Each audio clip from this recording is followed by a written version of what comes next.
Bonjour et très bon dimanche, très bon quatrième dimanche du temps de Pâques, dimanche aussi appelé dimanche du bon pasteur.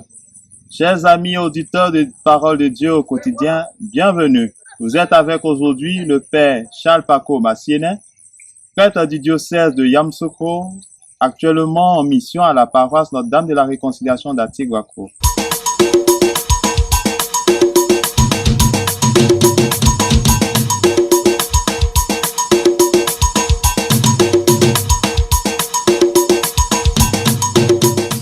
Et oui, chers amis, dans la page de l'évangile d'aujourd'hui, effectivement, Jésus se présente à nous comme étant le bon pasteur, celui-là même qui est le chemin, la vérité et la vie. Et il est à la fois le bon pasteur et la porte par laquelle doivent passer les brebis que le pasteur mène vers le Père. Nous sommes invités, comme les auditeurs de l'apôtre Pierre dans la première lecture, à demander au Seigneur, que devons-nous faire? Eh bien, ce que nous devons faire, c'est tout simplement nous mettre à l'écoute de la voix de ce maître, de ce bon pasteur qui nous invite à sa suite. Avec foi, espérance et charité, sans crainte, sans avoir même à cœur le souci de la vie présente.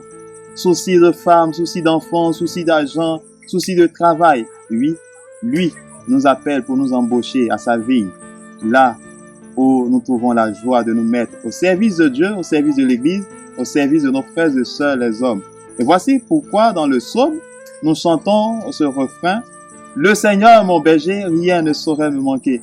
Le Seigneur est mon berger, rien ne saurait me manquer.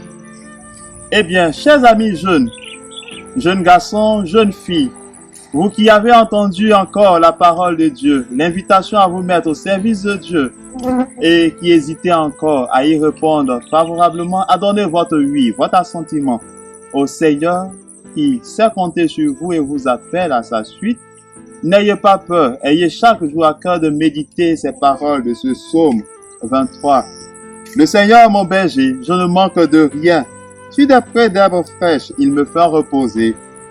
Il me mène vers les eaux tranquilles et me fait revivre. Il me conduit par le juste chemin pour l'honneur de son nom. Si je traverse les ravins de la mort, je ne crains aucun mal. Car tu es avec moi, ton bâton me guide et me rassure. Tu prépares la table devant moi, devant mes ennemis. Tu répands le parfum sur ma tête, ma coupe est débordante. Grâce et bonheur m'accompagnent tous les jours de ma vie. J'habiterai la maison du Seigneur pour la durée de mes jours. Oh, que c'est merveilleux.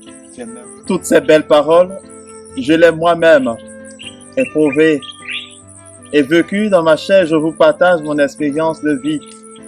La joie qui se dégage sur mon visage est déjà l'expression de cette joie-là d'appartenir au Seigneur et d'être à son service, au service de son Église, de ses frères et de ses sœurs.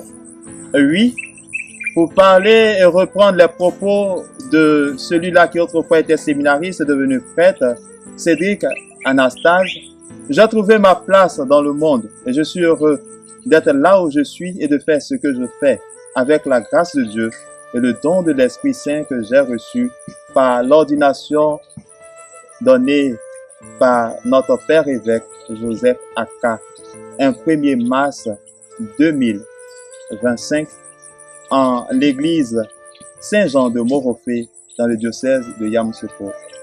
C'est parti en réalité lorsque j'étais en classe de 3e où j'ai commencé à ressentir en moi le désir de servir Dieu et d'être comme ces prêtres-là que je voyais sur les paroisses. Et une nuit, dans un songe, alors nous étions en train de participer à une messe à laquelle le président de l'Eucharistie était le Père Jean-Marie Fréqui de vénérée mémoire.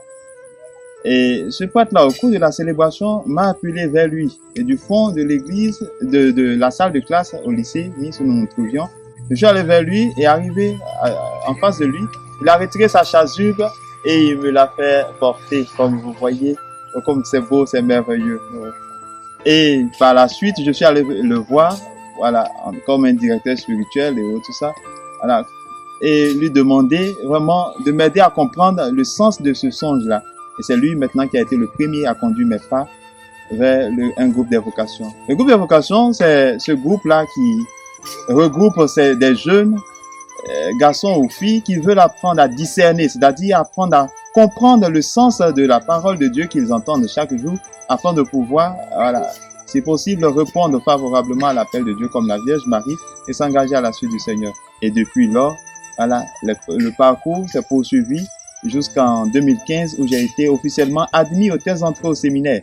J'ai fait à la fois les séminaires de propédeutique d'Issia, Sainte-Thérèse de l'Enfant Jésus d'Issia, le grand séminaire Saint-Paul d'Abadian-Couté, et j'ai fini la formation au grand séminaire Notre-Dame de Guessio à Gagnois avec le cycle de théologie. Donc j'ai fait d'abord la propédeutique, année de spiritualité et de vie communautaire, la philosophie à Abadian-Couté et la théologie à Gagnois. C'est un parcours de 9 années qui comportait en fait des épreuves, des difficultés, mais au terme de ces difficultés, de ces épreuves, vraiment il y avait cette joie-là qui nous attendait, la joie d'être au service de Dieu et d'être faite à la suite du Christ, bon pasteur. Bon dimanche du bon pasteur à toutes et à tous. Que Dieu nous prenne en grâce et qu'il nous bénisse. Amen.